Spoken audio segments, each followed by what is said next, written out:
Being pinned to the ground by a Kodiak bear is not how most people want to spend their vacation, but that's precisely what happened to one airman last October while on a hunting trip in Alaska. Senior Airman Brady Penn and his father Steve could not have survived if it hadn't been for his preparedness, awareness, and teamwork, all of which he ascribed to his military training. This was the story of Brady Penn and his father Steve Penn on how they survived an attack by a Kodiak grizzly bear, a vacation that was meant to be an adventure, but turned out to be one of the most life-changing experiences. What's up, guys? Once again, it's Deadly Addiction, with an intriguing narrative for you. Grab a few snacks because we're going to investigate one of the most terrifying incidents that have ever occurred. When Penn received a call from his father this spring, he had no idea how things would turn out. Steve had recently won a hunting lottery for Alaska citizens, which had awarded him a ticket to shoot elk on Afognak Island, off Alaska's south coast. Penn said that Afognak, like the rest of the Kodiak archipelago, has some of the greatest hunting and fishing in North America, including salmon runs, Roosevelt elk, the biggest elk in North America, and the Kodiak bear, which is second only to the polar bear in terms of size.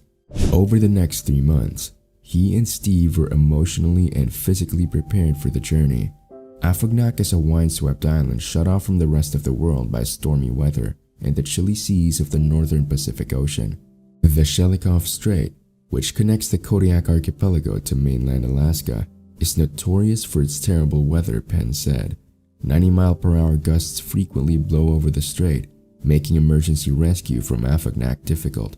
Surviving alone in that type of wilderness requires planning, and the Penns were determined to be as prepared as possible. They examined and retested their gear, physically prepared for the grueling climbs, shot on the range, and discussed backup plans with more experienced hunters. When the big day arrived, he found himself standing on a windswept wharf in Kodiak, looking through the morning fog at a single-engine float plane, which would transport us to the hunting field, he wrote. The Penns were taken on a chaotic 45-minute flight and a risky landing on a tiny lake by the plane, a de Havilland DHC-2 Beaver, according to the airman. Before the pilot got back in the plane to leave, the two hunters and the pilot worked together to unload the aircraft. They were officially on their own now. As Penn and Steve bedded up for the night, the wind became worse. The freezing wind and light rain persisted throughout the next morning until the hunters decided they'd had enough of waiting. The cold was not only the obstacle they faced. The father and son trekked over steep terrain teeming with prickly plants and twigs, determined to punish Penn at every chance. They eventually arrived at the saddle of a mountain ridge and discovered a game route descending into the valley below. That track was followed by the hunters, but each step took them further away from camp and deeper into heavy vegetation, obscuring their vision of their surroundings. Despite the bush, Penn noticed something approximately a quarter mile away that was nearly undetectable against the browns and greens of the forest. The hunters approached the herd stealthily, but they lost sight of the elk among the alder trees and long grasses. We were about to quit up when we staggered to the top of a cliff and found ourselves almost face to face with a gigantic bull elk, its antlers splayed out like giant limbs on a tree, Penn wrote. The roaring of the wind made my eyes wet as I gauged the shot. I just had seconds before the elk moved out of sight or smelled us and bolted. The shot disturbed the stillness on that lonely island, and about 1,200-pound elk fell to the ground shortly after. Penn and Steve spent an hour merely to traverse the valley to where the animal was dead.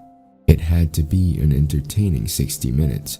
The airmen began chopping up the meat and carrying it back to camp, but there was only so much they could take in one trip. The rest they packed in a bright white game bag and hung it from a tree to keep scavengers away. Or so they thought. Penn and Steve discovered the opposite the next day. The bright white game bag has vanished. Perhaps it was the wind, or maybe a bear knocked it down. Penn loaded a cartridge into the chamber of his weapon as they got closer to the elk carcasses that weren't in the game bag.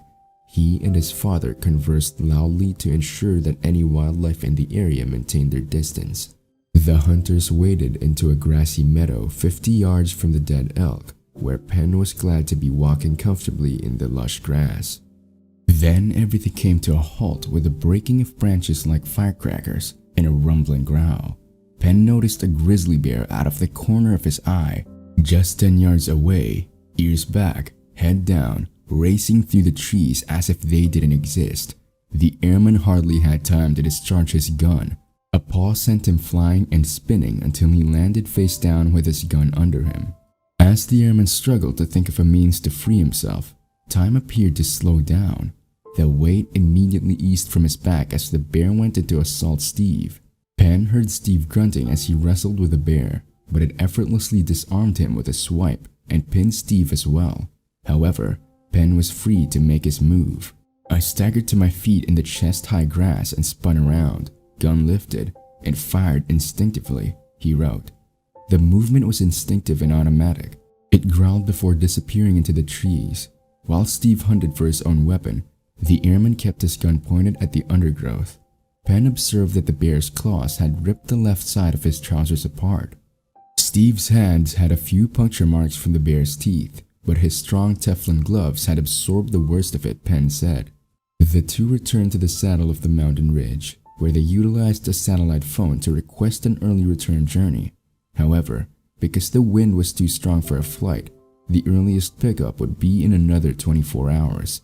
With nothing else to do, the two hunters went back to sleep in their wind-battered tent. Bear assaults in the wild are uncommon. The two species usually leave well enough alone as long as people keep their distance and avoid startling or feeding bears. However, when hunting, the likelihood of a violent encounter increases, especially if a huge animal corpse is involved. Game officials usually urge hunters to calm the bear and yourself and let the animal know you're not a threat. If a bear is acting defensively, such as puffing, stomping, drooling, or seeming upset. However, if a bear deliberately approaches and confronts you in a circumstance where the behavior does not look protective, attack the bear violently with whatever means available. Penn and Steve did exactly that, and fortunately, it worked.